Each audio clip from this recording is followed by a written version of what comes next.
Well, baby, you've been on my mind. I think about you all the time. Oh, I want to see your face. Brandon usually, when you start singing, he'll be rude and start looking at his messages. So.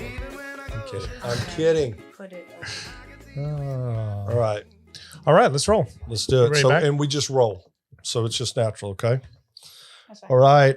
Man, it's been a long time since I've seen you, huh? Seems like it's been forever, It my has. friend. I want to say it's been At least a couple hours, a couple hours. a couple days. Since the birthday bash. Yeah, how right? was the birthday? It was interesting. So I did we did 4 shoots on my birthday, and all them That's a lot of work musicians on and your everybody birthday. wanted to go out afterwards. And I went to get Amy's ice cream and went to bed Yeah, on my birthday. Are you serious? You went. Amy's ice cream went to bed. Unbelievable. Great football. Did you go to was on. sport? You went to the sports bar. Well, we ate wings, Yeah, wanted to feed the gang. And then yeah, they took off to 6th Street and Good other for- places where young people hang out. yeah. Good for you being responsible. That's what No, happens it was- when you I turn was, 60. I was though, exhausted. Right? Yeah, No, I was exhausted. yeah. And we might have been drinking all day. You know, they come in and out podcast. Me and you were. That's right. Okay. That's And it right. was my birthday. But enough about me and you. We have a very special guest today, an amazing musician, Texas born and bred. born and bred. Boy, I like this. So, Susan, if you'll grab your glass, how we like to start the podcast. Everybody, this is Susan Hickman. And thank Susan. you so much for sleeping around with Dr. Brandon and Matthew Cheers. on our Of course. podcast. Cheers. Thanks for having me. Mm-hmm. We are drinking Rebecca Creek, Brandon. Rebecca Creek. This is becoming a standard for us. Huh? You know, it's just a good whiskey, It's a man. great whiskey. It's fairly local too. It's What do you mean fairly? it's here in Yep.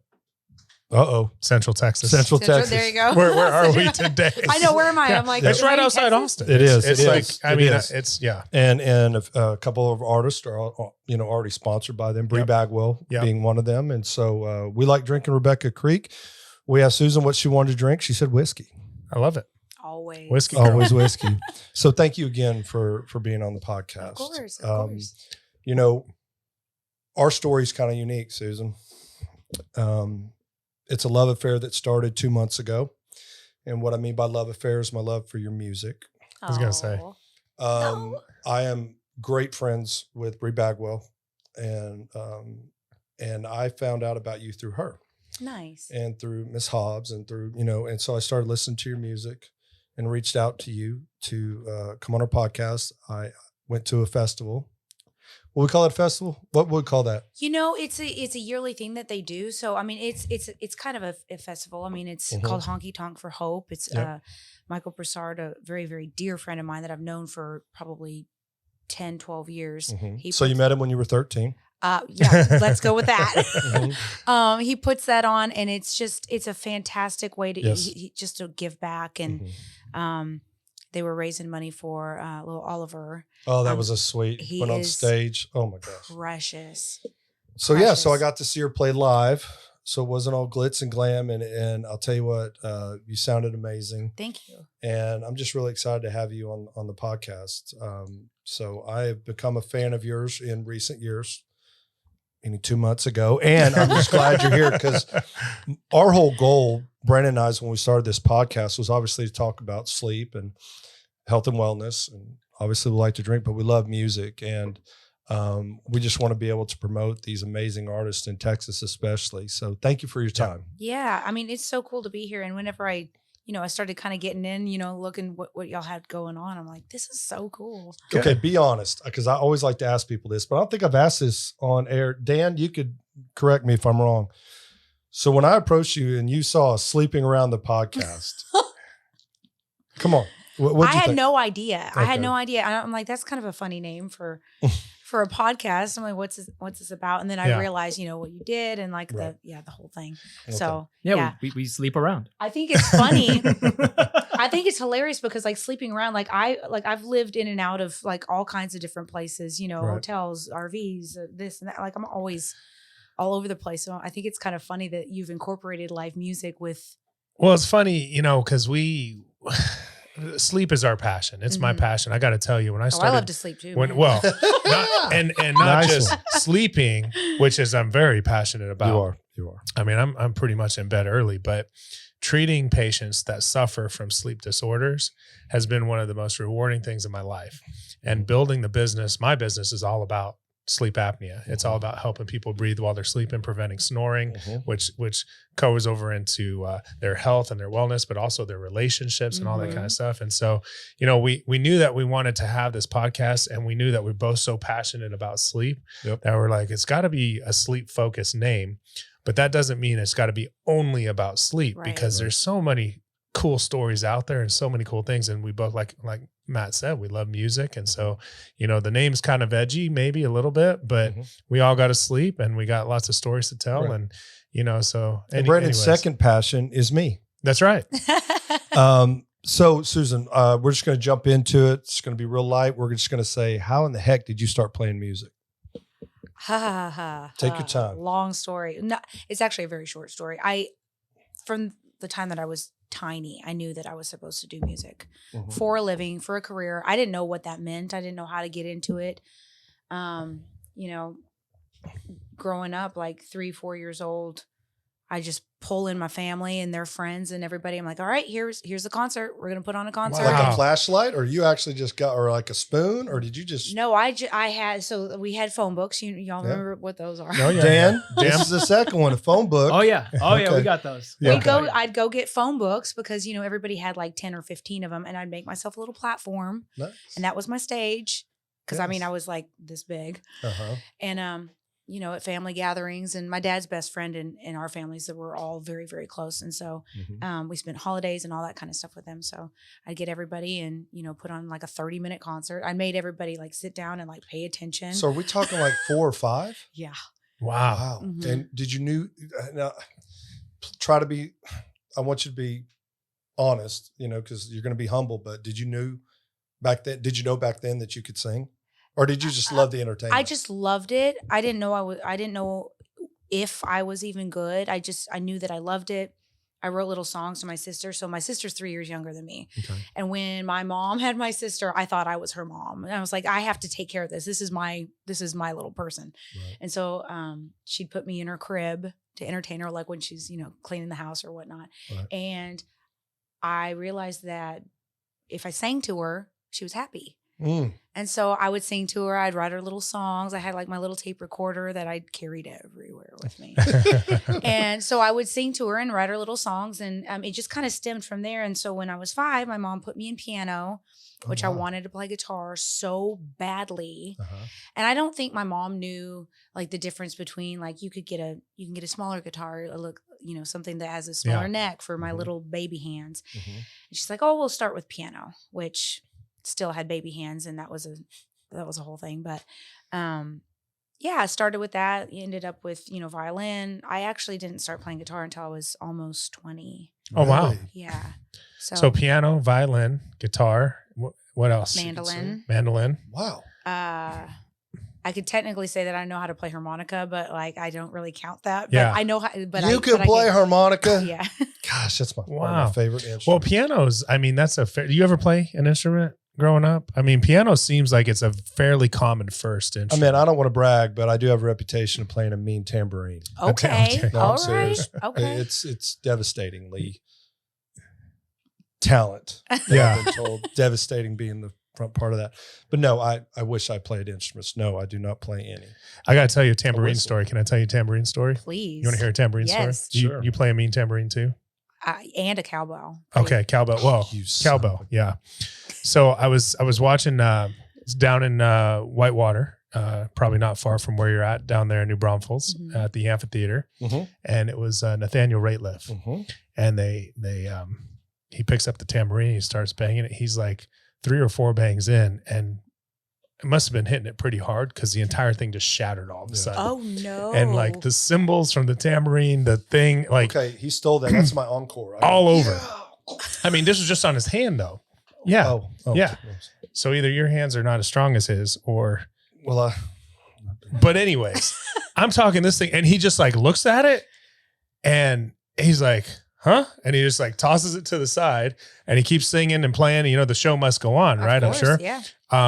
And whoever the little guy was that got the next tambourine, like he was on it. Like I saw this guy sprint across the stage roadies in like 13 seconds, had a new tambourine and literally just tossed it in the air from across the stage. And Rateliff caught it and it just went right back into it. It was so awesome. Nice. It was cool. Yeah, tambourine is awesome. It's really So what have you ever had a meltdown on stage? Like you know, Oh. I mean, everybody's got like Ooh. a string break, broken not a strings meltdown. or- Hold on, not Yeah, a meltdown. not a meltdown. Something with your equipment goes Yeah, wrong. equipment. I mean, that Malfunction. stuff like that happens all the time, and you just have to kind of like roll with it, especially if it's on a bigger show. And Yeah. you have to pretend like everything's fine, nothing's wrong, everything's Right. fine. Yeah. Don't pay no attention Yeah. to the man behind the curtain. Yeah, type of thing. yeah.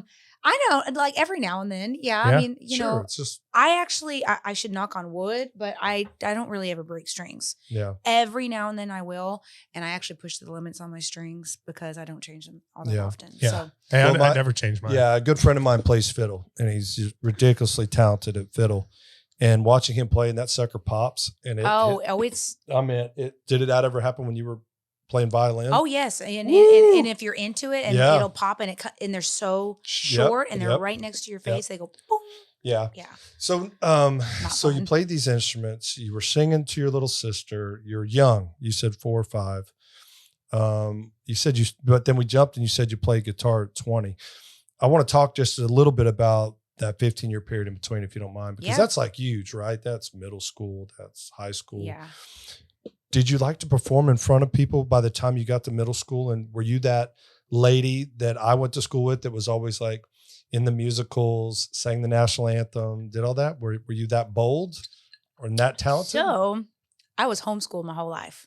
Whoa. Or I say my whole life. I'm still in homeschool. Yeah, my whole high school experience was home. Yeah. And this is in Texas still, right? This is in Texas. Well, yeah, because I mean, we travel because by the time that I got to about 12, Okay.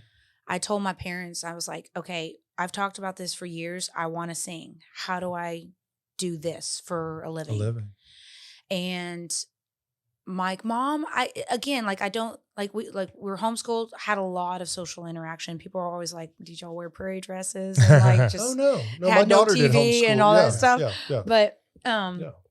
but it's funny, like there's a misconception there. And Sure. I Yeah. feel like I got a very well-rounded education because not only did I guess the curriculum that we used was kind of advanced. I'm not saying I'm advanced, but the curriculum was. And so we learned a lot, and we didn't have like summers off. We just kept doing school, Right. throughout the So year because were I you traveled a lot. you were traveling and playing music then? Eventually, Okay. we got to so my parents decided to homeschool me because we lived in not the greatest part of town. Okay. My parents bought my dad's parents, my grandparents' house. Okay. And so it wasn't the greatest school district. And, the church that we grew up in, we kind of, like everybody kind of homeschooled. Sure. And so my mom was like, I can do this, Right. yeah, it'll be great. And I'm really glad. And people ask me all the time, would you do it again? And I would totally 100% do it again. Right. So No, my question is more towards doing that freed you up, meaning freed me up totally. And again, this might be controversial, so Dan loves that I talk like this.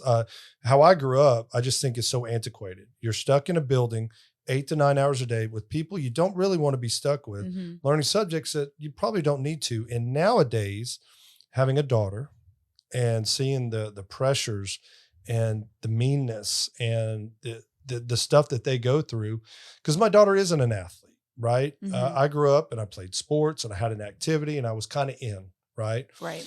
My daughter is more of the actress, more of the introvert, more of the Creative.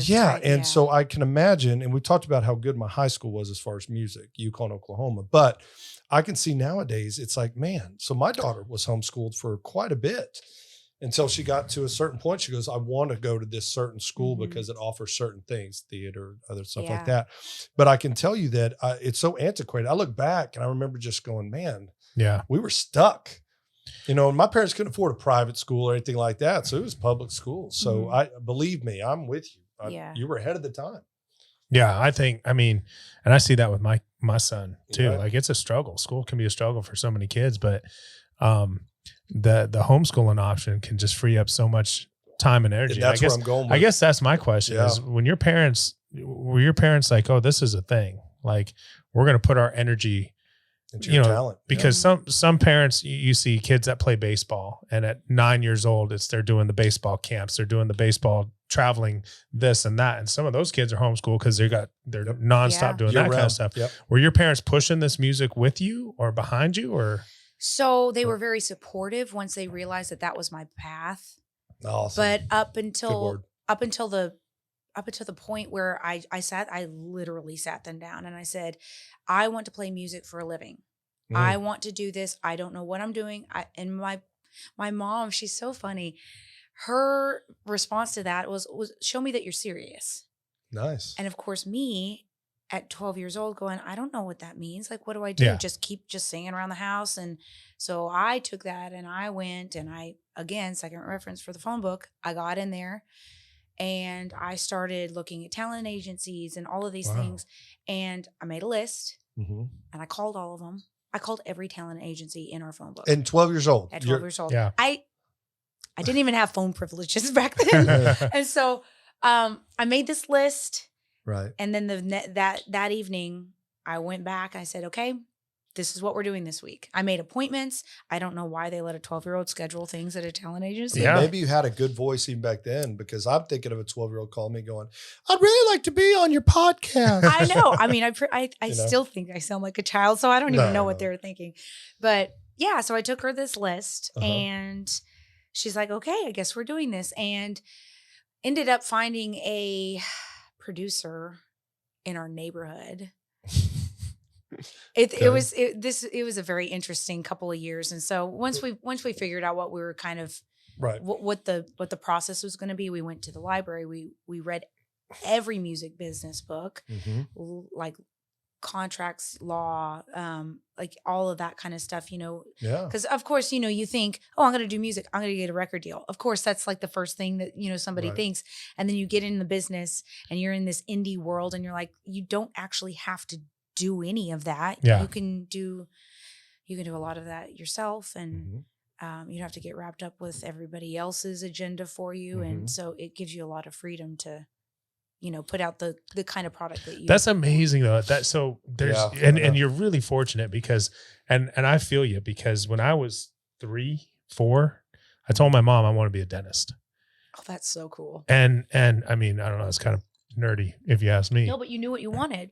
But I right? knew what I wanted. And I didn't realize until I got into college, dental school, even now, that when I talk to people, that most people don't know what they want. Most people, I didn't realize till I'm in college and everybody else around me is like, I have no idea what the fuck I'm doing. Right. And I'm like, what do you mean you don't know what you're doing? Like, I'm going to be a dentist. Like, I knew I Right. wanted to be a dentist. I went to high school wanting to be a dentist, went to college with the plan, did the test, did the study, did the this. And it was just like a linear path for me. Mhm. And to me, it just made my life kind of easy because I knew what my path was. Mhm.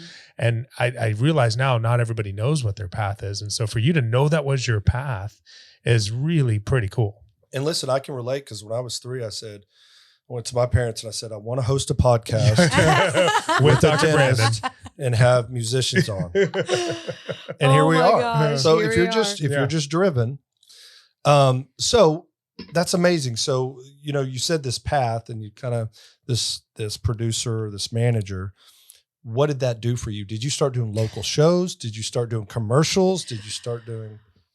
I did do a couple commercials. I did. We recorded an album at 15. Okay, And I've scrubbed the internet to make sure that no one ever finds it. man, you're taking my next question that I always ask. I always ask musicians about their first recording. Yeah. Okay. It was terrible. It was absolutely In what terrible. way? It wasn't the kind of music that I wanted to sing. It wasn't the kind of, and going back to, being an indie artist and being, being self-sufficient and knowing what you want. We are still in the process of trying to figure out what is the path. Yeah. Right. And it was a good experience. It got me in a quote unquote studio Yeah. recording, figure out how the process works. Mhm. the product itself, it's nothing that I wanted to promote. So once we finished everything, and of course, you've got the stars in your eyes. Oh my gosh, I'm recording my first album. It's so cool. And then you get it. And then I think, and I tell people this all the time, because I've mentored a lot of singer-songwriters that are coming up. Mm-hmm. I'm like, there's a time period, like when you're in that 12, 13 to 17, 18 stage, you want to get in the studio and figure out how it all works, but it's probably going to be crap. Yeah. That's honest. I mean, it is, because I can speak from experience, knowing that I'm glad that I did it, but we spent a lot of money, a lot of time, a lot of effort. And by the time that it was actually done, I had way grown out of my voice. Wow. But I'm not sad that I did it. Experience. I don't regret anything. Right. It was experience. And I know that you have to do those things. You have to make all the mistakes. You have to, you have to be with the talent agencies that take all your money. So you figure out what not to do. Well, I look back even, and I've had this discussion with musicians before, like what were my biggest desires and wants and dreams and all that at 13, 14, 15 versus now. Yeah. So if they would have all come true back then, I'd have been married to Olivia Newton-John. I would have been, I know. So, which wouldn't have been a bad gig, but the things that I desired, right? The things that were important to me, I can imagine as a musician, because I always say, have you ever recorded something and you wish you could take it back? Oh. But you said you've already scrubbed the internet for yours. Well, yeah, I mean, so it Dan, morphs, we're going to let everybody know, Susan Hickman, was that even your real name back then? Did you go by something else? Maybe it was. There you go. It wasn't. So that's a life lesson, right? And I've had career paths. We all have. Our audience, guarantee it, has had those career paths where they went horrible, but there was a lesson learned. Of course. And that's the thing. That's the important part. There's always a lesson in everything that you do. Oh, absolutely. And I think that goes back to the whole 10,000 hours kind of thing too. When anytime you're doing something and you're just brand new, I mean, I can tell you. I agree. I've done 10,000 hours of drinking and I'm good at it. You're better now than you were when you started. I don't want to count how many hours. Boy. So okay. So this gets out there. We don't have to, I promise I won't even be funny about this. So you put it out there, and by the time it comes out, by the time you see these stars, you said, I love that you keep using the word path. That's the first time we've heard that. I love that. That this path, are you old enough to go to your parents and go, oh my gosh, I don't think I like this. Yeah. So you were that bold enough. Well, yeah. It seemed like you were just mature for your age, but okay. We did the project, and we did this, like I had dancers and everything. Like it was so funny. It was so funny. Can I please just ask a couple questions about it, please? Sure. Okay. I'm not going to ask your age. Okay. That is rude. My mom taught me better. How much do you weigh? I'm just kidding. Oh God. I'm kidding. God. I'm kidding. I'll tell you That's a how old bad I am. joke. That's a bad joke. Were you in that day and age, and you don't have to, so I'm just kind of guessing, was it kind of boy bandish meets early Britney Spears / Tiffany? Was it kind of that? It was kind of that. It was very pop, but it sounded like 80s pop. Which was cool. Okay. I mean, I love the 80s. Yeah. Love the 80s. But my whole thing, like I love all kinds of different music. Me too. And I'm a huge fan of anything that sounds melodic and pleasing. And, if I can get anything out of it, then I love it. My mom listened to Motown, oldies, country, Christian radio station. That's what we listened with her. My dad listened to classic rock. So I get my Stevie Nicks, my Heart, my Aerosmith, like my real heavy passions for classics. And then of course, country's always been in my roots. Like I've always listened to country. I've always listened to, my Vince Gill, Dolly Parton, Merle Haggard, like those. That's my. And so when I started recording this first project, album thing, whatever it was. I'm just having these visions of like Barney meets a more mature Barney meets. It wasn't that bad, but it wasn't. You remember the Disney show? Remember the Mickey Mouse show? Many great artists came Yes. from there. Yeah. So it was kind of that. It was kind of like that. Like you take a current song and you kind of pop it up. Right. Okay, gotcha. And so the producer, he did not want me to sound remotely country at all. So he told me, he's like, for 6 months, I couldn't listen to country music. Right. And I told him, I was like, I don't really, I'm not a pop singer. Right. Even though the first couple of bands that I ever played in, I was the only white girl. Right. So I sang a lot of R&B and soul and that kind of music. And so fast forward a little bit past this album and all that kind of stuff, like I find my country people. I find, Okay, I get it. We're not going to talk about that first thing. We cut that. but no, but not I mean, mess with but it. it's cool because like once I finally found the people that I really gelled with and meshed Right. with, and I met the right people. Okay, so this is fast forwarding to, so this goes behind. So you met the right people around what age? 17. Okay. 17, 18. See where you're getting now, getting towards that guitar at 20. Okay. Yeah. And so we do a Christmas album with another Brent Wilson, very Mhm. good friend of mine back Mhm. in the day. He and I were like, we love Christmas music. Mhm. And he lived in Crockett, Texas. I lived in Atascocita. And so we met, we did all the grand openings and reimages for McDonald's. Nice. Okay. So like we traveled all over Texas and Yeah. that's how we met. And so What a great gig at 17. great. Yeah. Fantastic. I bet it paid well too for McDonald's. Not really, but I mean, it was okay. No, sorry. I love McDonald's. No, but you got free But- McDonald's forever. It's good. Yeah. Okay. But we did these shows and, I was still performing my interesting music. But I get with Brent Right. and we record this Christmas album Okay. and I meet a very dear friend of mine. So he's probably the one that introduced me to like the first kind of people that kind of Shaped where you are? opened the Okay. doors to what I actually do now. So Okay. call Chris. He's a drummer Mhm. in the Houston area Mhm. and just became a really good friend. And He saw something in you apparently after that Christmas album. Went, he did. You and need to be doing. He did. And Gotcha. he's like, I hear your voice and I hear your passions and you need to get hooked up with the people that I know. And of course, in that little interim process of trying to figure out the music industry, and it's like, I learned very early on, don't get your hopes up. Right. But don't be a pessimist either. Right. See things through, but don't get your hopes up and don't think that somebody's just going to hand you the moon and stars on a platter, Right. So met him. He introduced me to my next producer, which was Doug Driesel, Doug DeForest. He has a stage name. So do I. I wish I did. I Too. wish I was cool like that, but I don't. It's okay. I'll name you. You want a but stage name? Yeah. Hmm. We could think on that for I No, I think got we it. could have Okay. Right. Suzanne Tyler. Suzanne Tyler. There you go. All right. that She loves Steven Tyler. I love Steven. I knew that. I knew it was because of that. That's amazing. I'm an I love. Aerosmith freak. So I am too. They are apologize. my favorite classic rock band, and I have been to their Very good. concert back when, everyone was still getting along. Well, and you're right, and they still are. Yeah, It's they just still are, unique. yeah. But gosh, I'm not going to ask your age. So you knew when. Never mind. Somebody left, and they came back. I love this. Yeah. Okay. Let's get back to you. Yeah. So you meet the new producer has a stage name, or the new manager that has a stage name, Yeah. and boom, you've been in Boom. country ever since. Yes. Okay. And it was like, why didn't I? I guess, like I said before, everything has a lesson. Everything, I was not timid, but I was new to the music industry. Yeah. So, I feel like people trying to, do this, do that, do that. I'm like, oh, well, you know better than I do. But I feel Not naive, just like but I mean, that's a fact. Like if I'm brand new and somebody else has been doing this for 30 years, Right. obviously but I also learned early on, Mhm. if I don't want something to be a certain way, I can speak up and Good. maybe have a conversation about it. And maybe you're right. Maybe I'm right too, Yeah.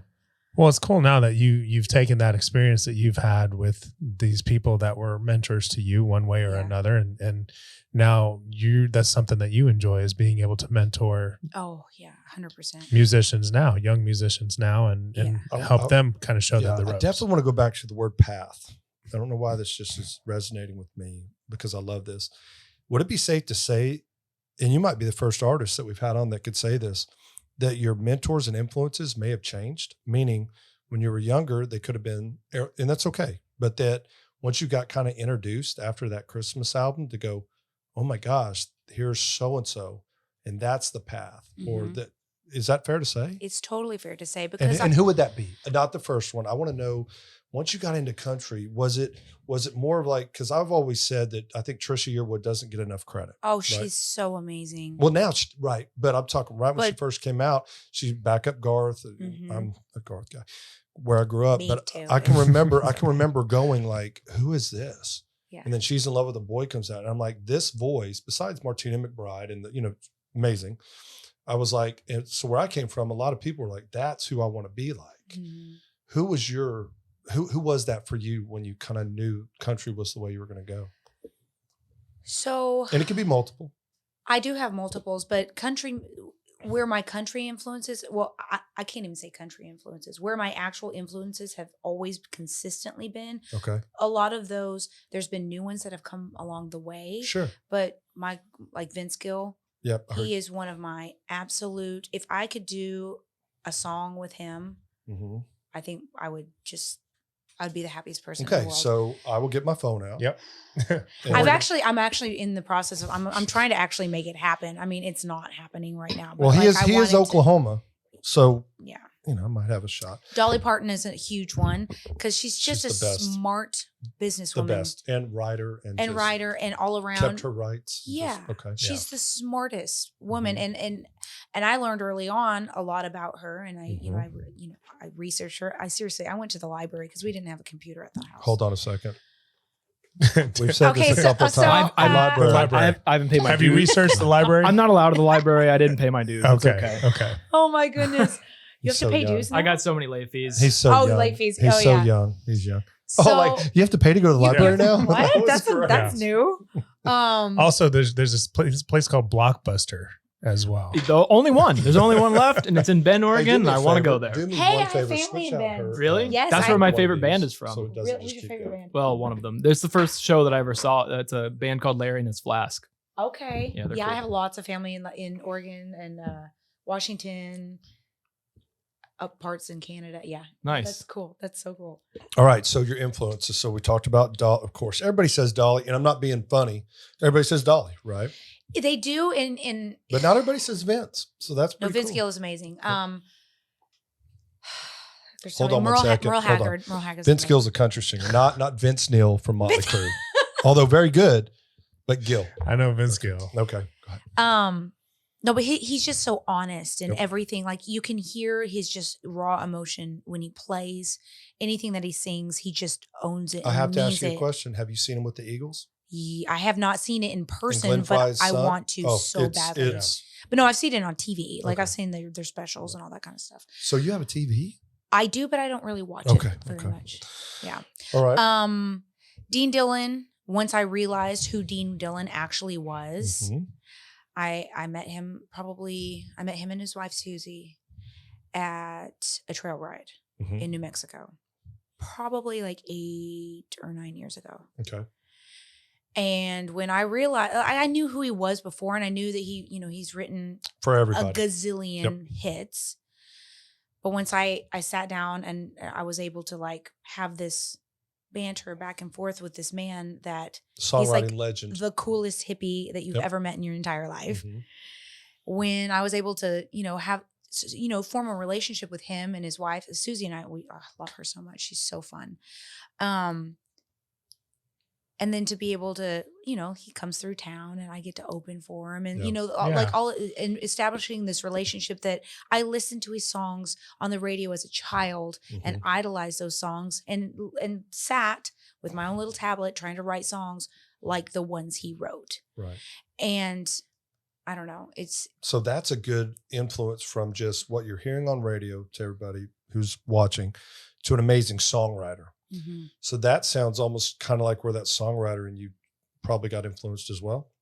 You said you were always writing him from a kid, but to kind of understand that here's this humble man who's amazing, who has written all these hits is an influence to you. huge. Okay. Yeah.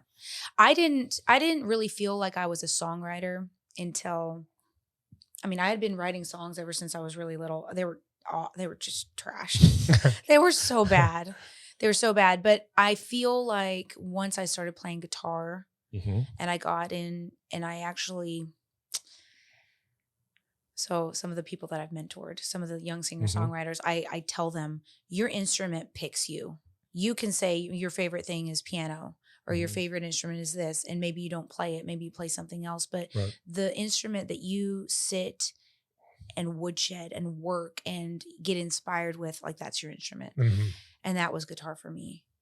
And I felt like I became more of a more serious artist. Like, maybe people could take me a little bit more seriously because I can play my own instrument. I can accompany myself.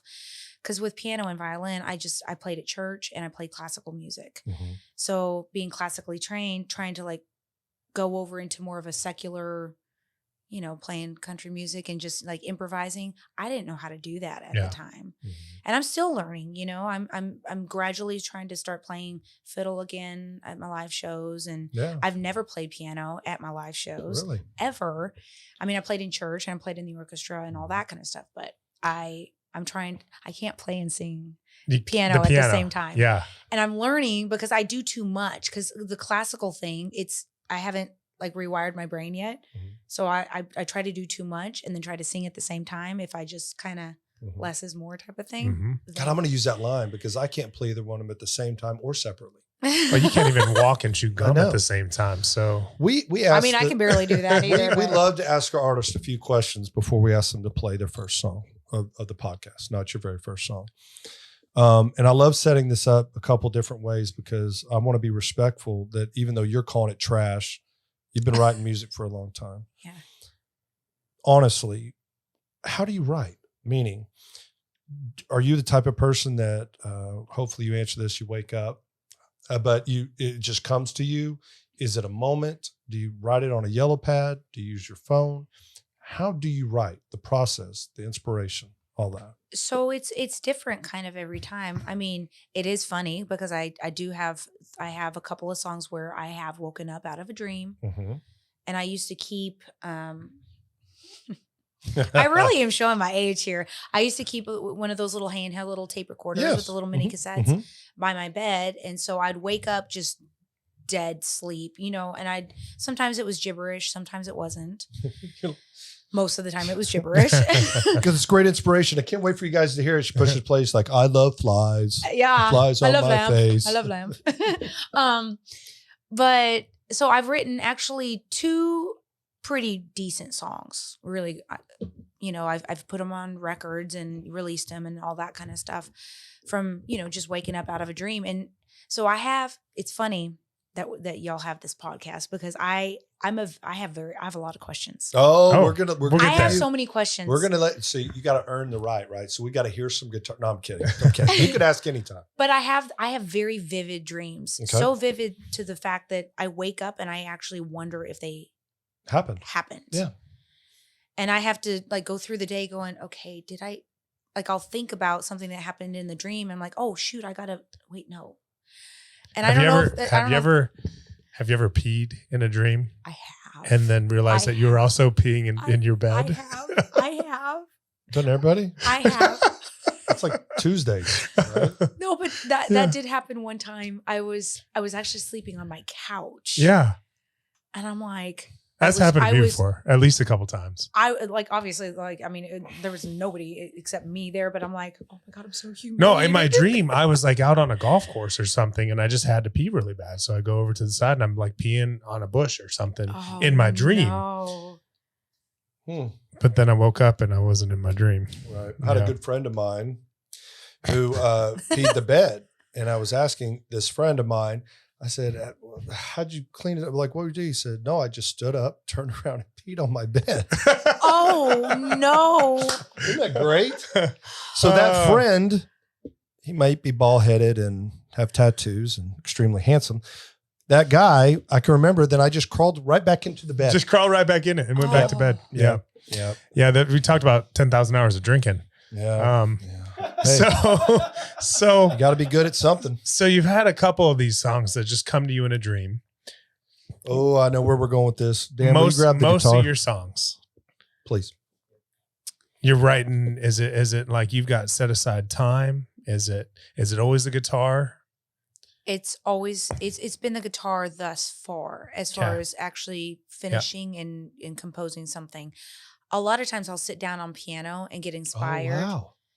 But then I'm like, oh, I got to get my guitar. Okay. because I don't really know how yet to make that transition. So is it the lyric that you hear, or is it the words, or is it a phrase? Like, how do you start? Like, we're fascinated by this. So I'm a words person. So Okay. I'm a hook person. Okay. I come up with hooks all the time, and I come up with ideas. And I really feel like if I wasn't doing music or I was not talented in that department, I would be in marketing, Really? because I have a lot of ideas, and like I can see a product and be like, ooh, here's a funny tagline, or here's Right. this, well, I'm not going to tell that story. No, you better. No, Don't you? no, I've owned a couple companies throughout, Right. trying to figure out like different Sure. marketing things. Yeah. And I feel like I'm really good at that. So the hook is what I normally come up with first, or the hook or the idea. Okay.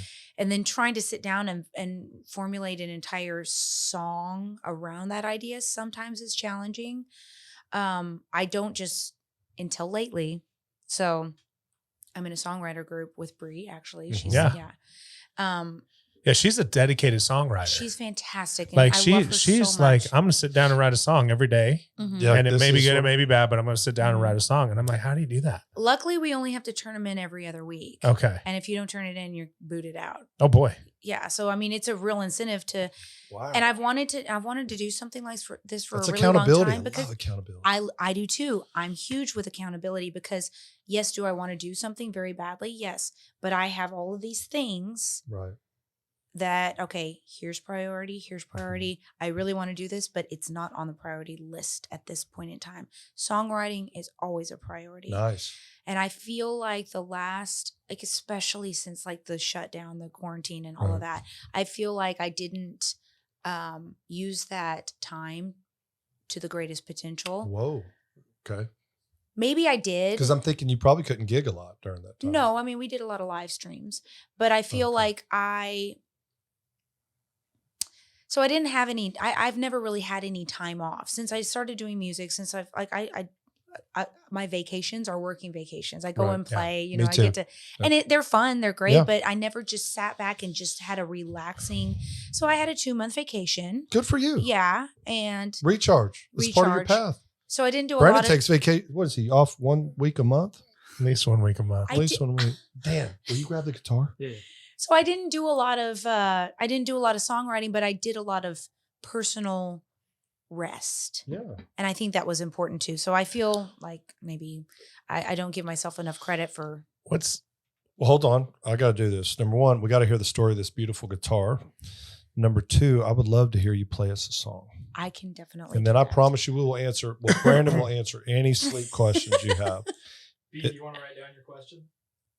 You had a question. I'm gonna remember it later. So you want to write I won't it down? remember it. Well, then ask it. Go ahead. Ask the question. No, Go no. ahead. No, go for I'm it. good. No, I feel bad. No, I kind of feel like I want to hear this question. Yep, me too. I mean, the I build don't up. remember the question. I already forgot it. There's no way you already forgot it. I think I was gonna ask about how long it takes to write a song for you. I wanted to know, like, on average, is your songs months in the making, or is it a day, or is it? So I think that a lot of artists, they have the same thing that I do. Like, they have their ones that they finish in 15 minutes, which I Mhm. did the other day. And I don't think I've written a very good song in at least a year. And I finally got one that and the good ones for me, the ones that I'm like, my aha, like, oh my God, that's really good, happen within like the 15 to 30 minute mark. The ones that I just sit and like the world stops and everything revolves around that one song and finishing it, because it's like if you have it and you're on a roll, Mhm. do not walk away from it. Yeah. And I have a couple that I wish that I would have just dropped everything and ran with and finished it, because those are so hard to come back with. Right. Or they're hard to come back and finish, because when you're there in that moment, sometimes you come back to it and you're just not in that headspace anymore. We Yeah, get that. yeah. So a lot of artists say that. They're like, I got this, but it just needs to sit for a little while. Yeah. It needs to sit. And are we good? Yeah, yeah. Feel like Yeah, we're messing for sure. with mics and stuff. We good? Yep. So hold on. This is a beautiful guitar. Thank you. I love it so much. This has been It's gorgeous. This has been to like more countries and more places, and it's not even an expensive guitar, No, it's but I just fell beautiful. in love with it, and you know, I set it up myself, and Mhm. Now, did you name it? So people ask that all the time. Isn't that funny? Yeah, people ask it all the time, and I think by default we just named her Dolly. Nothing wrong with Dolly. Love it. But I was actually on a different podcast, and that was the question, and I think Wait a I second. think during that You've been on other podcasts. I feel violated. Oh, I'm so sorry. Got cheated on. So what are you going to play for us? I'm gonna play you one of my favorite songs that I've written. This is one of those that I wrote in, 15, 20 minutes, something like that. It's called Moth to a Flame. It is on my new record, and I love it so much. Well, thank you. Of course.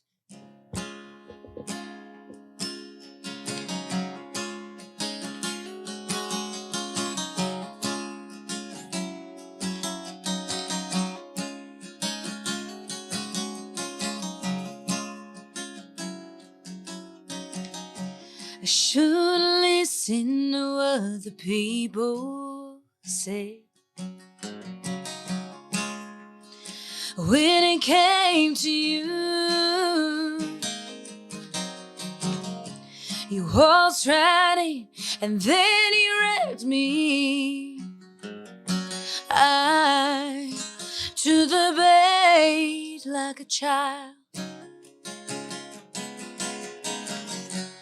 You said all the right things. I know I never meant to fall. I was drawn to you despite your game, like a moth to a flame.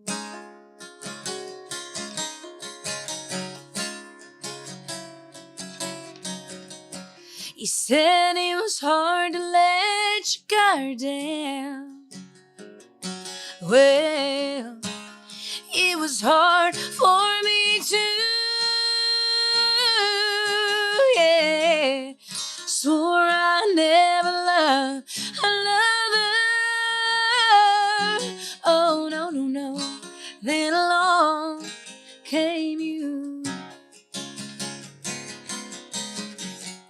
You said all the right things.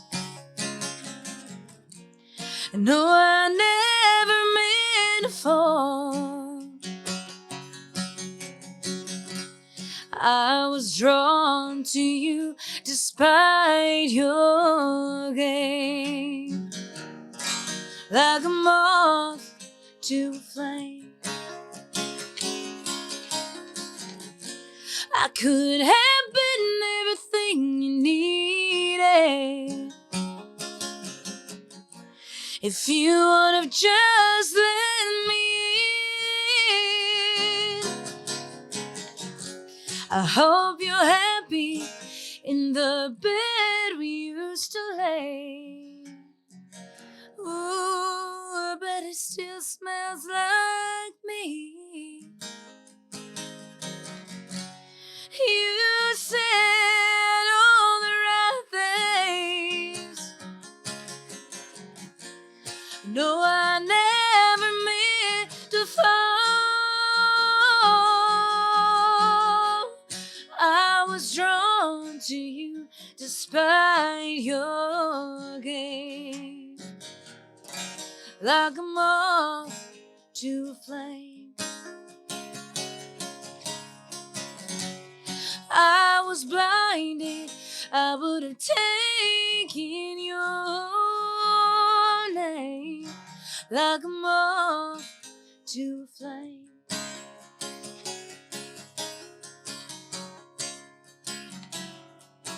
To a flame.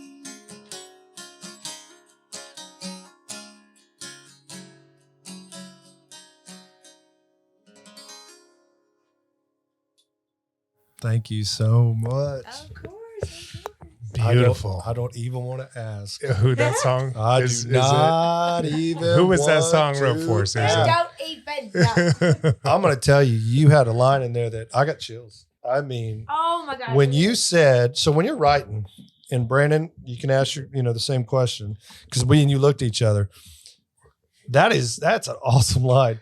The bed you still lay in still smells like me. Yeah. Yeah. Woo, that's fresh. Like that's like I Well- broke up with you or you broke up with me, but it couldn't have been that long if the bed still smell. I meant, Yeah.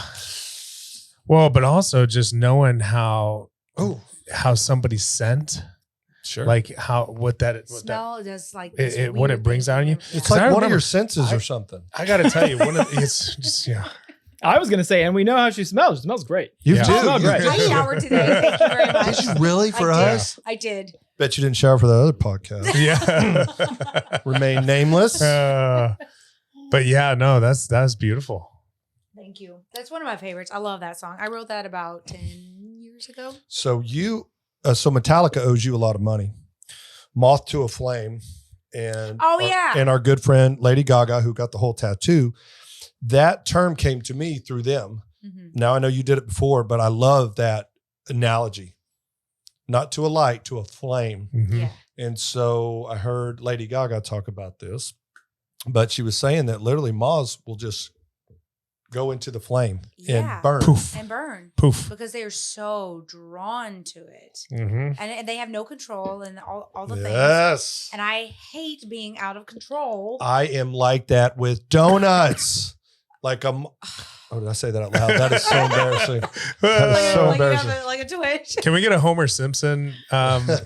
donut thing with that? What we'd An like art to do The is sound clip. what Yeah. we'd like to do at the podcast is we'd like to ask about songs, but in no way or I hope I'm not diving too deep, but I could feel Yeah. still you said 10 years ago? Yeah. Wow. That's what I'm talking about. A And I song has feel- legs. So I feel like in songwriting, like every 10 years, like history repeats itself, and it needs to not do that anymore. But anyway, So you should say like a moth again to a flame. again, There you go. no. I'm Like a kidding. moth to like a bigger moth to a another bigger moth. flame. Yeah. Well, What was your question? I know you had a question. What was it? No, What- him. oh. No, do you want me to ask the deeper question on the song? I Or mean, we can edit this out, right? yes, No. we can. We can if you're not comfortable. I think when any I mean, I'm an open book. I'm a songwriter, so I mean, I've asked- like usually so- everything is just on the. so I've table. asked other songwriters this and musicians, like whenever you're that vulnerable in a song, there has to be part of you that once it's out there, or where you kind of like what you said when you were younger and that the disco age you were in, where you looked at that and went, oh gosh, I can't believe I put that out. That's so personal. He will know it's about him. I don't want to give him any, Right. validation. And you're kind of a little, and did it finally grow in you and go, okay, I'm proud of that because it's so raw. Like I could feel it 10 years later. So I do have those moments where I write something, and for the most part, I mean, I'm not a just think something up and write it type of person. Right. It's got to be. And that's where actually the songwriting group has come in really Right. good because I have a thing that I have to write about right. and I have to just pump it out and just Gotcha. do it. My thing, I write from experiences Gotcha. or people close to me that Yeah. are going through things. Like that guy I was talking about who peed in the bed. yeah. Yep. And you can steal that if you want to write Yeah. about that. Okay, you know, Full I permission. might Okay. one day. I might. But I'm a very personal, like I feel very like empathetic Mhm. as far as who I am as a person. Right. So I write about things that I know and things that I feel. And I feel Mhm. like the more emotional that I am, the better the song is going to turn out. Sure. And sometimes I'm like, ooh, that's real deep. I don't know if I Yeah. should put that out there. And I've had songs that I've written that it's taken me years Mhm. to get out there. Right. So I don't know. So being empathetic, I believe I am too. I just want you to know something. I've said this 100 times already in our podcast. I think That you love donuts. one of Yeah, our goals, he loves that donuts. well, I think that was the first time I've ever admitted that out loud. Thanks for shaming me, Susan Hickman. If Donut that's your lover. real name. No, I think that if you can help one person. So I want to tell you something. There's a little girl out there who hears this song And when I say little, because I'm almost 50 now, but a little girl that goes, oh, that's I needed to hear Felt that. that, yeah. That if that could help them, mission accomplished. That's right? exactly how I feel. And what I love about this podcast is my goal is somebody hears your song and goes, oh my gosh, that's me. How does she know my story, what I went through? Mhm. You know, I just, there's some redemptive nature in what you do as a prophet is what I call these musicians. I think they're modern day prophets. I think you get this, whatever it is, this calling, this feeling, a dream, whatever, to write down. You then put it out there, and then it serves other people. It Yeah. impacts other people. And it just, so I had to say that to you. Like it just, so even though my question was pretty personal, my backup to that is it's going to be personal for other people. It is. And the more real you are with what you put out there, the Mhm. more real that you get back too. And I say that all the time. Like I always start sentences like I feel, but I do really Mhm. like I want to connect with people that way. And people always ask, what's your goal in the music industry? Like what's your 5-year plan? What's this? I just want people to take what I have said and what my past experiences, because I mean, if you want to know anything about me, like listen to some of the songs that I've written, I mean, like I said before, I'm Yeah. an open book. Right. If what I've gone through and how I portray my experiences, and that's my coping mechanism. Like that's my therapy, Right. and if it can be somebody else's therapy too, Yeah. Right. then maybe I've done my job. Maybe. No, I like that. So you said earlier, you had a bunch of questions for us, which will be fun. I don't think we've ever had an artist go, I have a bunch of questions. I love it. And so I'm now I'm it's your fascinated turn. with dreams. So and so watch sleep and this. So like all now that it's your turn. stuff. So this is Sleeping Around okay. with Susan Tyler. See what I did there? And feel free to ask any question you want. 6'2", about 240. It's creeping up there. It is. Oh my gosh. Man, I don't even want to talk about weight right now. Oh my goodness. And 4 inches I'm not 6'4". for Matthew. I'm not 6'4". I said 6'2". See what I'm trying to clean it up, Oh my everybody? goodness. See what I'm doing? Next time on Sleeping Around. I know. No, I have a lot of questions about dreams. Let's do it. I mean, go. so reoccurring dreams, like, does it actually mean anything? That's a great question. And I'll tell you, I'm not a dream expert. So you're in the wrong podcast. Well, I mean, No, So we can talk about dreams. I know I've studied up on, This not being much. funny. Yeah. seriously, I'm a breathing specialist, Mhm. So we focus Right. on snoring and breathing and better quality sleep because we know the health impacts there. But we do know that dreaming is important. Mhm. We know that dreaming is a function of REM sleep. We know that it only happens during REM sleep, which is your deepest sleep where your whole body's paralyzed and your brain is active. And whatever your brain is doing during REM sleep Mhm. is recategorizing. It's where memory comes from. It's where, things like your risk for Alzheimer's and dementia and things like that. When you're not getting enough REM sleep, we know that those risks go up. And so your dreaming stage of sleep is an important stage of sleep. So if you're not getting enough dreams or having enough dreams, there would be a concern Absolutely. that you're not getting enough REM sleep. So the fact that you're having dreams is really good. But a also, lot of people say all the time that, I don't dream. Mhm. I'm like, yep. I feel so sorry for Yeah. you. Yeah. Now, the fact that you remember your dreams, Mhm. I think is a function of when you wake up. Is like when, because I don't remember a lot of I remember probably 10% of my dreams. But when you drink every night, Brandon, you're probably not. No. Well- So one of our guests, who's also a sleep dentist, Dr. Tiffany Stratton, talked about her issues, but like once she fell asleep, she was dreaming right away. So she was going into REM or not going into REM fast enough. And it was a medication thing that kind of helped her. So when you say you dream every night, right when you fall asleep, are you right having a dream, or is it towards like what Brandon's saying, right before you wake up? See, I don't really know. Yeah. I don't know. Well, let's start But here. I know. Well, How but much do you? Yep. Go Yeah. ahead. How do you sleep? How important is Like sleep this? to you? No, I'm kidding. How many hours do you sleep a night? it varies. So before quarantine, Sure. maybe between 5 and Oh my goodness, 6 hours. Susan. I know it was Yikes. terrible. I was on the road all Yeah. the time. all the Okay. time. Now I'm getting about 6 to 9 hours, Much better. which is way better. Yeah. Like seven Well, how do hours you- is. Do you adjust your sleep when you're on the road, like, or do you just not sleep? I just go with it. Yeah. I just roll with. I mean, it's a priority, obviously, but I mean, so I played this place in Georgetown. Yeah. One of my favorite places is called George's on the Town. I know Oh, you're yeah, rubbing there's it a in. plug. You're Yeah. rubbing it in. No, that but I they're didn't go like my on people. Saturday. Like these people are amazing, and I love them, and I stay with them whenever I go through town, and you know they're like family. Yeah. Okay, but we stay up till 6 o'clock in the morning every single time I come Yeah. to town, which is fine, and I love visiting, but it's one of those things where I'm like, I have to mentally prepare myself for the whole next couple of days. Yeah. It's like, how much What's can my I not schedule like? function? Yeah, Yeah. exactly. So I did catch up on sleep last night. You'd be proud. Good. Well, moderation, obviously it's like, well, that's going to happen every once in a while. If it happens every weekend, you're in Well, trouble. When I should But- take that back too, you actually can't catch up. That's on why I sleep. looked at Can't him, catch up on and sleep. usually Yeah. he says that. Yeah. I think resting, right? So let's talk rest. Another one of our guests talked about when he was on the road all the time, Mark Broussard. There's no telling. Yes, I love By the him. time he'd go to bed, the sun was coming up, and he Mhm. would sleep all day, get up, and then he would try to kind of reschedule when he would be home.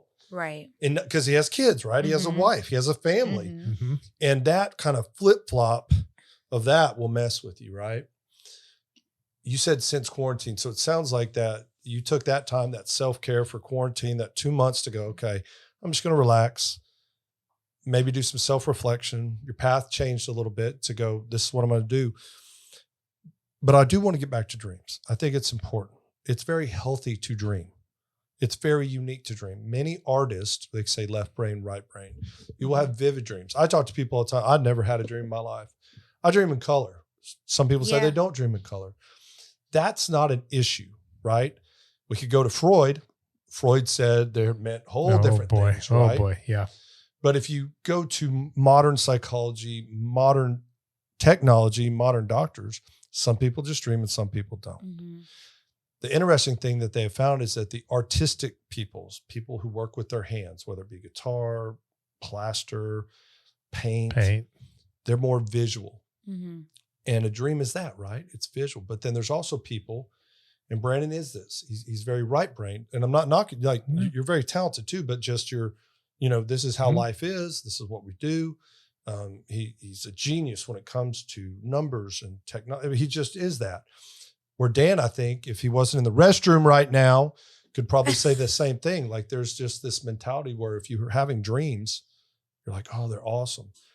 Some people say that it's your conscious mind, right? Your subconscious mind. going, Subconscious. Yeah. I'm trying to tell you something. I know for my dreams, it's all bits and pieces from the day. Yeah. Yeah. And if I'm really stressed out, I have very vivid dreams. If I'm stressed out, so not only do I dream very vividly, I sleepwalk. Oh, that's a whole different. Oh, that's a whole nother thing. Whole lot. All right. Yeah. And You I still talk- do that? Yes, I do. Oh my. Man, there's I- a whole. And you talk in your sleep too? I talk in my sleep, and I will have entire conversations. And a lot of times, people don't really know that I'm like. They're like, my mom. So I've done this ever since I was very little. And my mom, Wow. I would have conversations with her, and then finally she realized, oh my gosh, you're asleep, Now, are you sleepwalking and, like functioning. Like an ambient you get up patient and that you drives to the you're, store. You're comes back. ironing. I've left you're the house ironing before. clothes. And you don't You're take anything to sleep. wow. I've left the Wow. house. I How- actually, Hold on. Dan's out of the restroom. Dan, I actually, whenever you go to the, and I'm being serious, handsome Dan, do you dream? Yeah, no. I definitely dream, and I definitely lucid dream, and I definitely have repetitive dreams, and I think See? about like whenever I wake up, I do remember a lot of The my artist, dreams, right? a lot of them. But here's one thing about the artist. And they influence my business and But here's the decision artist making in you. sometimes. You can still wash your hands after you go to the bathroom, Dan. Well, audio. One of those. I don't want to flush the toilet either. Yeah. I'll go do it now. Now, No, there's Dan, context. we There's don't want you to context. wash your hands at Now all. there's context. Hand No, sanitizer. don't wash your hands at all. Just don't touch I'm gonna go this do it. guitar. Now But we go know what ahead. that So sounded. that's my point, meaning because he's extremely talented and artistic and his visions, and he's just amazing. And I find that all these people that I have in my life that are like that, they tell me about their dreams all the time. Yeah. They're like, man, I had the greatest. oh,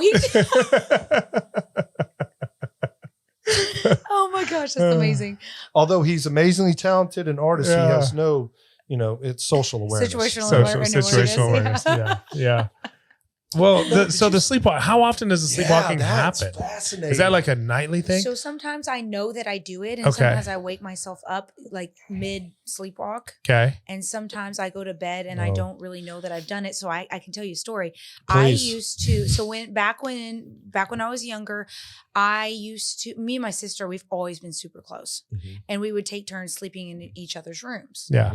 And so this, whatever month it was, I slept in her room a lot, and I woke up and I don't remember a single thing from this. And it's funny to tell the story because I don't remember it. I just know what we found out after the fact. I took the pictures off of her walls, and I took the bedspread and I folded the bedspread, and in between each fold was a picture. Was the pictures? And I hid it in her closet, and we looked for days for this thing. And finally, I don't know. Like, it's kind of embarrassing. Like, I don't get embarrassed over anything, but I'm like, what was I thinking? Yeah. Like, I took the pictures off the walls. Okay, here's a disclaimer. Please tell me what it means. No. Here's a disclaimer. It's going to sound creepy when I ask this, but just trust me enough. Okay. All right. Are you currently in a relationship? I am not. Okay. Have you been in a relationship in the past? Yes. And shared a bedroom space? Yes. Okay. That's the best, what I've learned from Brandon, and I'm being dead serious here, whether people snore, whether they sleepwalk, whether they do anything, your partner. I have to prepare them for that. But so by the way, does that happen? Like, so that's my question to you. Was this person in your life goes, you're not going to believe what you did last night. Like, you got up. Oh, yes. Because you don't know. They're usually, okay. Mm-hmm. So that's what I mean by that. So people have told you this as an adult. Yes. You were talking about as a kid. If you're still doing it as an adult, I was like, well, how do you know you're doing it other than, okay. So you ever like wake up somewhere and you're not in your bed? Yes. And you're like, And naked? you're like, yes. wow. Okay. So too. you're Several naked. times. You're naked in front of the fridge, and you have like the fridge open, and you have no idea what you're doing. See, there? I don't eat in my sleep. Okay. At least I know That's that good. Yeah. much, or I've never really been conscious to know. Yeah. But I've actually almost left the house completely naked, and I realized that I did it. I got to my back door, and I started to open, and it was a little cold, and I was like, That's what woke you up. The cold. that was what woke me up, and I snapped Thank out of it. And I'm like, goodness it was what cold. am I doing? But I have actually left the house before. I was clothed. All right. but- So anybody watching this, we're not going to give out her address or where she's staying. I'm just kidding. I'm kidding. a binocular view. I'd be so. Have you ever had a sleep study? No. That's where I'm going. It'd Thank you. be interesting to see. Do you know what a sleep study is? I It's okay. can imagine. Well, maybe. for something like that, I mean, I think you got to have an in-lab I'd be like study. a guinea pig. Yeah. No. Well, no, it's just so they wrap you up, they hook you up to a bunch of wires, and they monitor your sleep overnight, and they look at your heart rate and your breathing. But for you, I think what they're looking at is brain activity. Yeah. So it's really interesting. They put like Awesome. electrodes all over your head, and it's kind of weird because it's hard to fall asleep. But then they're able to actually like measure brain activity Mhm. and what's happening, and then they can measure like your sleep stages, so they could say, okay, well, You're dreaming. maybe right here. what's happening is this is happening when you're dreaming. Yep. And so there's something called like REM behavior disorder or something like that, where people act out their dreams. So like usually when you're dreaming, you're paralyzed. Yep. Your body doesn't move, your brain's active. But But there is a disorder where some people are acting out their dreams. And so this could be like maybe you're acting out some dreams. and So not in a I don't know. scary way. Yeah, not in a but it'd scary be way. interesting There's to see. certain things called night terrors, right? Have you heard of those before? Oh yes, and Okay. I had those. I had those as a child, So we have, and I have those. But we've got to get our sleep study. you know what's really weird too? Like I have really bad dreams Oh, sometimes. Do you Not dream- all like, the time. Is And, there a similar villain in all your dreams, like spiders or snakes or? roaches? Oh, I'm terrified of cockroaches. okay. Like there's like it's an unhealthy fear. but you of- can step on a cockroach. Yeah, I mean, but they're they not. fly. Yeah, but not really. They fly. Well, she's from the South. She's Hold on, from no. East Texas. No, she's from the South. I and am so terrified of them, Yeah. and I don't know. But I don't. So if I see one, and I'm awake, and I'll dream about it. Dan has like a cockroach. What do you call those? what do you call that, bub? Farm? Yeah. Oh my gosh. See, we're talking about this, and I'm gonna have cockroaches. Okay. We got to stop talking about this. This is really fascinating. But though. I have It is. but back to the night terror thing. So I have sometimes I have dreams that are like and it's not very, it's every couple of months I'll have a dream, but it's so real. Like I feel like, and somebody's always dying or Right. and I don't really, and I wake up and I'm crying and I feel like I'm uncontrollable. Like it's very strange. That's why I was like, I have questions. Yeah, No, I think you so should have a sleep study. You're not alone. And there are many, many, many, many, many, many people who experience what you experience. Mhm.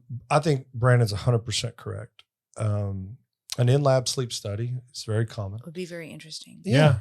To see. And I might know somebody, so Yeah. I just think my daughter just had another one. She gets them once a year, an in-lab, and then she does a home sleep testing. But I agree with Brandon for something like what you're not dealing with. It would answer a lot of questions. Mhm. Yeah. The cool thing about that is that you'd have somebody who's monitoring you at night, right? So they would protect you. Like if you were going, if you were scared, if you were having these things, Mhm. if you wanted to undress, they would make sure that you could stay dressed.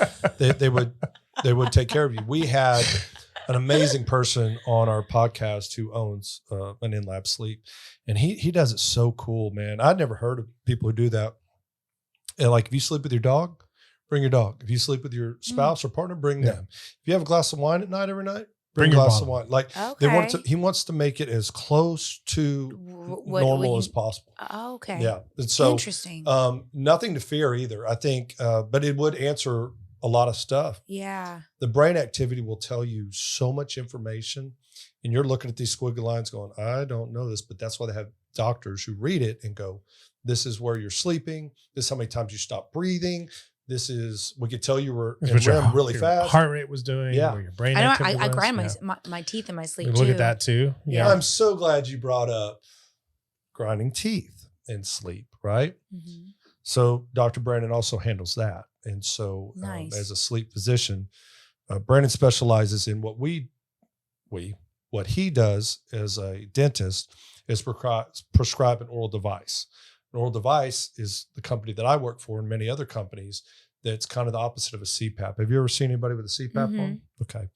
Ours is just something that goes in your mouth that will also help with grinding, but they're smaller pieces. What do you call just the grinder? Like a night guard or Night guard. Yeah. That would help you with your grinding. Right. Yeah. Do you see a dentist quite a bit? Or do you just know it from soreness? I know it from like I feel like I have TMJ like all the time. Yeah. All the time. And so before I sing, I have to sit there and like Really? yeah. And so I know a good dentist too. you know what's funny? So I actually a dentist that I had gone to for, a pretty consistent amount of time, Mhm. when I was living in one place for one time for a Mhm. while. Anyway. Moth to a flame. Exactly. I went to go get a night guard, and I think that I just had to get fitted so many times, and it just got to be frustrating Yeah. because I'd come back in, try it, and I've paid for it, and I still have never gotten You it. still have it. This So, has been a while. There's Well, a whole there's and I was different just kind of discussion. like, whatever. There's so many. Whole different discussion Yeah. there. I'm gonna help you out. Yeah. We'll get you fixed up. Okay. Yeah. We will. We'll get you fixed up. But this is fascinating. But we do have a clock. We do have a schedule. I don't like schedules. I know. I have one question before we do Well, she's that. gonna play. Can she play one more song? I want Yeah. to know how many times you've been skydiving and when your first time was that you went skydiving. Oh, okay. So So somebody does research. that's awesome. Watch this. That's Watch this. amazing. Like, he never does research. I do all That's- about the skydiving. No, but he that was my next question. No, you know what he does though? He goes like this. He goes, I want it to be spontaneous and just. But yes. So I'm great actually question. thank you. I'm actually a professional skydiver. Oh wow! When did you first do that? 2014 was my first jump So you with jumped. a tandem. Don't you? Do you have to jump- do 5 tandems before you can do single? More than that. I thought it was So- 100. No. No. Oh. So my friends, I know who you're hanging out with. My- Steve-O. 100 times just in 100 front of me. Come times. on, man. Nothing. they like your money. Thank you, Brandon. Got it. My very dear friends at Skydive Spaceland, they have 5 locations across the country. With their program, you do 2 tandems, and then you can go to ground school. And you can do a 6-hour class and learn about all the, emergency procedures, what you're going to experience, wind patterns, how you jump run, how the plane flies, all the things. Have you really jumped out of a plane? Yeah. So my experience, you guys are fucking nuts. No, so my experience is different than yours. So I knew somebody in East Texas, right? And I'm not going to give their name. And I was 25 at the time and very excited about it. So I did 4 tandems, and it was fine going tandem. I mean, and so there was a group of us. You still had to do an hour class even before you went up for your first jump solo, but you have a group with you that's safe. And when you get up there, it's loud. Yeah. Now, I got big ears, but it's loud. And I'll never forget this as long as I live. I'm up there and I'm just like, I can't do it. I froze up. Now, the first one, my sister did this. She did the tandems. She just down in San Marcos. And then the first solo jump was like a release. Like you go out and you hold on to the bar of the wing, and then you just let go. Mine didn't have that. So mine was actually and I'm sitting there and I go, I can't do it. I can't do it. And the guy goes, you're going to do it. It was like kind of a military thing. I'm like, I'm not going to do it. And he goes, if you don't jump out of this plane, I'm going to pull down your pants and have sex with you. And you didn't jump. A little at first. And you're like, oh, well, that's an offer I can't refuse. Nothing. She didn't hear it, did she? No, I heard it. Oh, yeah. Did you jump a little at first? Okay. So now we're going to play some music. Oh, no. So you were a professional skydiver. Yes. Okay. So you did it these times. And so literally I could come to you, all jokes aside, I've never jumped out of a plane. Thank God. I could come to you and you'd be like, you could train us to jump out of a plane. So I don't take tandems, and I never have. And I'm actually uncurrent right now, so I couldn't really do anything until I go and get a recurrency jump. Thank you, COVID. But I'm a coach when I am current, and I can fly video. How many? Oh, that's fun. Cool. So, yeah, that'd be fun. But my passion, video skydiving. Like, yeah. You're flying and videoing at the same time. I get it. If we paid, once you get current, and we pay for him to do the classes. And oh my God. I am 100% sure. I don't know if I would do it. Yes, you truly, I don't know. So you actually, so here's the funny thing. All right. Before you can legally buy USPA guidelines. USPA is United States Parachute Association. Okay. So. You have to complete 200 skydives. Oh wow! And your tandems count. So you've done 200? But I've done. Oh, how many have you done? What's your number? It's like notches on a belt. 700 something. Oh my God! You've been crazy. Just live in a plane? Say no more. I understand why you have crazy dreams. Yeah. now. And that's why I was thinking, well, maybe it's because you're jumping out of so many planes. Is that planes. how you got to all your gigs? They were like, how's she getting to a gig? We're going to kick her out of a plane. I do want to get my pilot's license. So before I'm 40, that's my goal, to at least start my pilot's license. All right. So in 23 years, you got time. Will you bless us with one more song? I will. I am so sorry that I will. Dr. Brandon got us off on this. That's okay, but I will tell you this much. Okay, if you've never skydived, since we're on that subject, if you've never done it and you have even the slightest inclination, you should do it, because it kind of changed my life. And by changed my life, I was in this very, very strange place whenever I started skydiving. And I think I did 5 tandems. I didn't have to, but I did. Right. Once I actually went through the process, I got my license. I started skydiving with other, really cool people. And I realized, okay, if I can do that, I can do anything. Wow. Yeah. And it sounds super cliche, but I tell people that all the time. It's like, okay, if you ever have any kind of reservations, I don't know, fear keeps you from doing the most amazing things. Are you listening to this, Dan? And if you just get out of your own way, then you can do anything. And I feel like I'm a TED Talk right now, and I'm going to just play some music right now. I love it. No, but it's true. So one of my favorite movies of all time is Point Break. Oh yeah. When I grew up, I was just assumed I would jump out of no joke this time, that I would. Unfortunately, by the time I could, I had my back fused.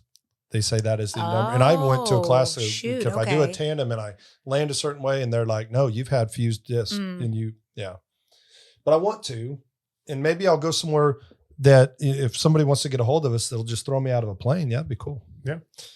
Play us a song, Susan. Okay. Let's try to bring this more serious. As we end, grab your drinks because we're going to cheers and end on a song. I can't thank you enough for your time. This has been so much fun. What I tell people all the time is that you take a chance on us, right? We're early on. And so for you to get in a vehicle, to get in a plane, to do anything, to come down to Austin to see us just means a lot. So grab your drinks. Okay. And then we will end on your song. But thank you so much for sleeping around with Dr. Brandon Matthews. Of course. Thank you Appreciate for it. We do having me. appreciate Yeah. So I'll play you a song that I had out on country radio here right before quarantine. I was out of the country at the time. We released this, and it was just a very interesting time. But this is one of my favorite songs. I wrote this when I was just going 90-0, which I'm still going 90-0. But I at least have a little bit more like I know when to slow down and I know when to just stop and just kind of take a breath. But the song's called Rewind.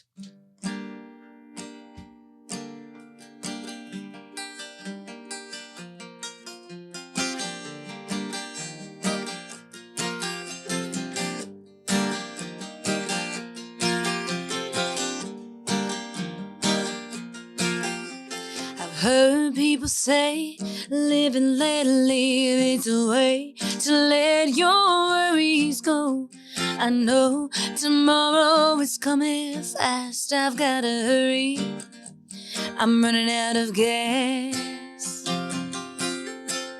If I let the wind carry me away, will my mind erase all my burdens today? It's hard to focus when I'm so far behind. Emotions are shouting so loudly in my mind. I need to rewind. I need to rewind. Whoa, thieves steal your time like it is their own. Troubles that come and you can't let them go. The pressures from life we carry on our backs. We tough to see the light through the cracks. If I let the wind carry me away, will my mind erase all my burdens today? It's hard to focus when I'm so far behind. Emotions are shouting so loudly in my mind. I need to rewind. I need to rewind. Whoa.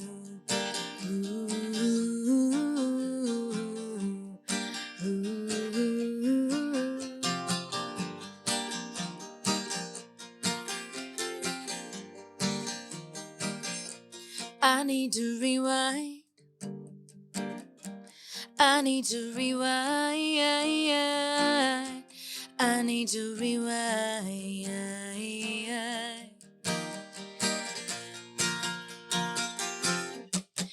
If I let the wind carry me away, will my mind erase all my burdens today? It's hard to focus when I'm so far behind.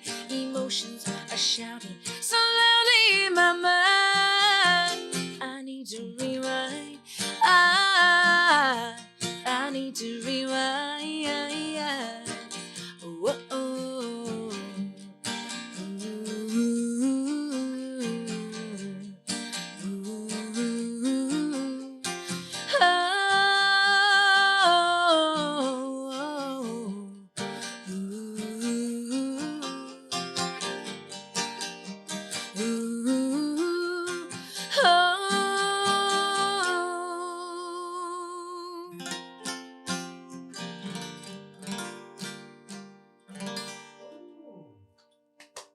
Very nice.